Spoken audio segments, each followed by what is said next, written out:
ಎಲ್ಲರಿಗೂ ನಮಸ್ಕಾರ. ಈ ಬುಕರ್ ಪ್ರೈಸ್ ಅನ್ನತಕ್ಕಂಥದ್ದೇನಿದೆ ಅದು ಎರಡಿದೆ. ಒಂದು, the Man Booker prize is for fiction written in English. ಮೂಲ ಪುಸ್ತಕ ಇಂಗ್ಲಿಷಲ್ಲೇ ಬರೆದಿದ್ರೆ ಅದು ಮೇನ್ ಬುಕರ್ ಪ್ರೈಸ್. ಇನ್ನೊಂದು, ದ ಇಂಟರ್ನ್ಯಾಷನಲ್ ಬುಕರ್ ಪ್ರೈಸ್. ಅದೇನಿಕಪ್ಪ ಅಂದ್ರೆ, this International Booker prize specifically celebrates the work of translators. ಈಗ ನಮ್ಗೇನ್ ಬಂದಿದೆಯಲ್ಲ ಬುಕರ್ ಪ್ರೈಸು, ಅದು ಟ್ರಾನ್ಸ್ಲೇಟರ್ ಅವ್ರಿಗೆ ಬಂದಿರೋದು, ದೀಪಾ ಭಸ್ತಿ ಅವ್ರಿಗೆ ಬಂದಿರೋದು. ನಾವು ಅವ್ರನ್ನ ಬಿಟ್ಟಿದ್ದೀವಿ, ಅವ್ರನ್ನ ಮರ್ತೇ ಬಿಟ್ಟಿದ್ದೀವಿ, ಅವ್ರನ್ನ ಕಂಗ್ರ್ಯಾಚುಲೇಟೇ ಮಾಡಿಲ್ಲ. ಎಂಥ ಜನ ನೋಡ್ರಿ ನಾವು. ಅವರು ಆ ಪುಣ್ಯಾತ್ಗೀತಿ ಎಲ್ಲೂ ಇದು ಟ್ರಾನ್ಸ್ಲೇಷನ್ಗೆ ಬಂದಿರೋದು, ಇದು ಬುಕರ್ ಪ್ರೈಸ್ ಅಂತಾನೆ ಹೇಳ್ಕೊಳ್ಳಿಲ್ವಲ್ರಿ, ಮೌನವಾಗ್ಬಿಟ್ರಲ್ರಿ.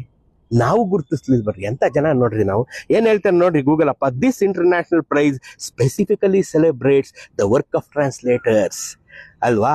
ಇದೇನ್ ಪರ್ಪಸ್ ಇದು ಕೊಟ್ಟಿರೋದು ನೋಡ್ರಿ. ಬುಕರ್ ಪ್ರೈಸ್ ಯಾವ ಪರ್ಪಸ್ ಕೊಡ್ತಾರೆ? To promote global fiction and